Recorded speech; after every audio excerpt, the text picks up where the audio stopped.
रहमान रहीम नहमदुहु व नसल्ली अला रसूलिहिल करीम।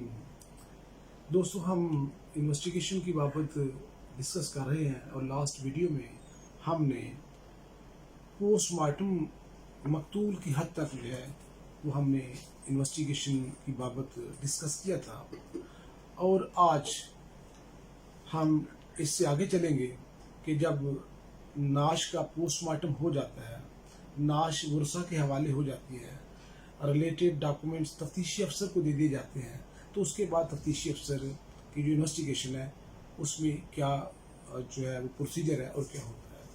तो इससे नेक्स्ट स्टेप जो है वह इन्वेस्टिगेशन ऑफिसर जो है वो मुलजमान की गिरफ्तारी की बाबत जो है वो तहर्र करेगा, मुलजमान को गिरफ्तार करने की कोशिश करेगा। सपोज मुलजमान गिरफ्तार हो जाते हैं तो फिर नेक्स्ट तफ्तीशी अफसर का काम है कि वो मुलजमान को उनकी गिरफ्तारी के विदिन 24 आवर्स इलाका मजिस्ट्रेट के रूबरू पेश करें।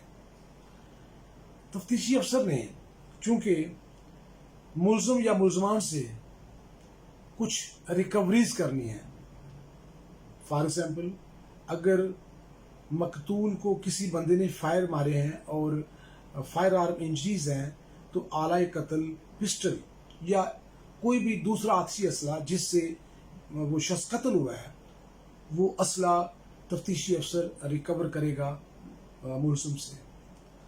तफ्तीशी अफसर ने मुलजिम की बाबत अपनी इन्वेस्टिगेशन को स्टार्ट करना है और उसने इन चीज़ों को भी मद्देनजर रखना है कि FIR में जिन मुलजमान के नामो पता मुदई या मुस्तगीस ने दर्ज करवाए हैं, आया वो मुलजमान इस वक़ुआ से उनका ताल्लुक वास्ता है या नहीं, और अगर है तो तफ्तीशी अफसर ने कातिल से आला कत्ल को रिकवर करना है। आला कत्ल की रिकवरी जब होगी तो अल्टीमेटली वो मुलजम की निशानदेही पर वो अमल में आएगी।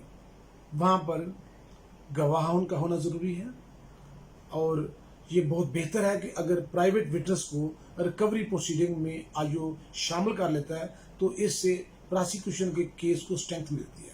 और अगर कोई प्राइवेट विटनेस नहीं है तो जो भी सरकारी मुलाजमीन हैं उनमें से 2 गवाहान जो है वो रिकवरी प्रोसीडिंग में शामिल होंगे।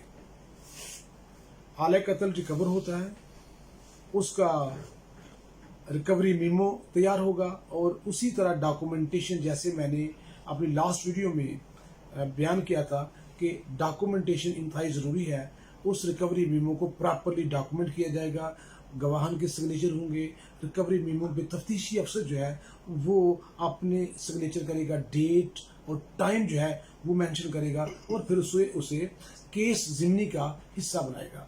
अब फर्दर हम ये सपोज करते हैं कि इन्वेस्टिगेशन अब जो है वो मुकम्मल हो गई है, मुलजमान से जिनसे रिकवरी होनी है वो रिकवरी हो चुकी है और मुलजमान का जो रिमांड का प्रोसीजर है, क्योंकि आफ्टर 24 आवर्स विदिन 24 आवर्स ज़रूरी है कि मुलजम को गिरफ्तारी के बाद इलाका मजिस्ट्रेट के पास पेश किया जाए और वहाँ पर उसका रिमांड हासिल किया जाए।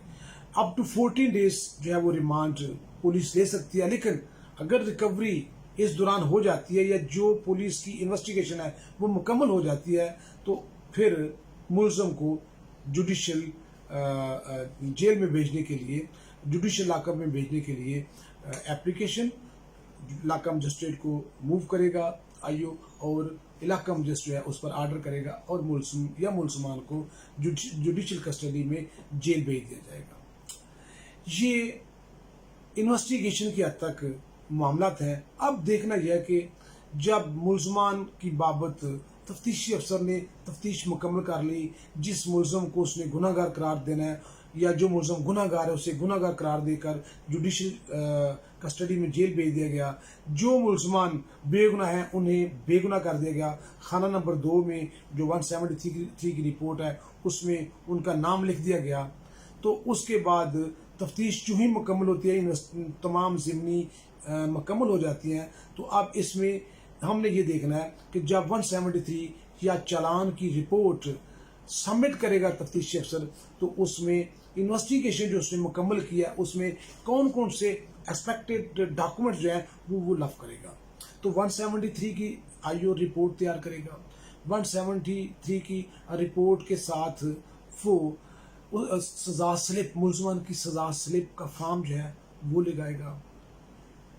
FIR और फर्द बयां यानी कि एप्लीकेशन जो जिस पे अंदराज मुकदमा हुआ है, एप्लीकेशन की कापी, FIR की कापी, उसके बाद एप्लीकेशन जो है पोस्टमार्टम के लिए वो, रिपोर्ट मर्ग, उसके बाद पोस्टमार्टम रिपोर्ट्स, ये तमाम डॉक्यूमेंट जो है वो अपने चलान के साथ लफ करेगा। नक्शा मौका लफ करेगा। नक्शा मौका बिला स्केल और एक बास्केल होता है। बिला स्केल नक्शा जो है वो तफ्तीशी अफसर तैयार करता है, बास्केल नक्शा जो है वो नक्शा नवीस तैयार करता है। दोनों नक्शा जात जो है वो चलान के साथ लफ होंगे। उसके बाद तमाम रिकवरीज जो की गई हैं उनके रिकवरी मीमोस, और उसके बाद तमाम गवाहान की स्टेटमेंट अंडर सेक्शन 161 CRPC 161 के बयान जो हैं उनको वो चलान के साथ लफ करेगा।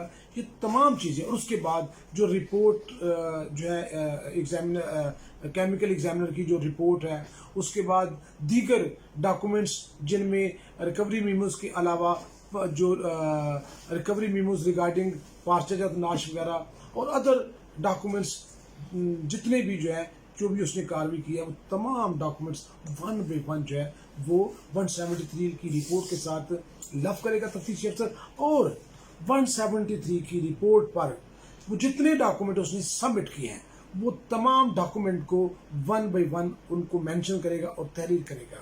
और उसके बाद कैलेंडर ऑफ विटनेस, गवाहान की फहरिस्त, जो गवाहान प्रोसिक्यूशन ने ट्रायल में पेश करने हैं, उन तमाम गवाहान के नाम और पता वो तमाम जो है वो लिख के वो लफ करेगा इसके साथ, चलान के साथ 173 की रिपोर्ट के साथ।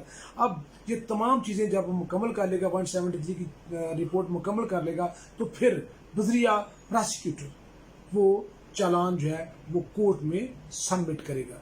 तो मैं अपना दोस्तों से ये गुजारिश करता हूँ कि हम अपनी आज की बात को यहाँ तक महदूद रखते हैं कि किस तरह चालान तैयार होना है और किस तरह उसकी सबमिशन होनी है और उसके साथ डॉक्यूमेंट्स कौन कौन से लगने हैं। तो ये मैंने तफसील डॉक्यूमेंट्स की और प्लस बाकी थोड़ी जो डिटेल इसके साथ मुतल्लिक़ हैं वो मैंने बयान कर दी है। इंशाअल्लाह ताला नेक्स्ट वीडियो में हम इसके बाद का प्रोसीजर जो है वो देखेंगे। Thank you very much.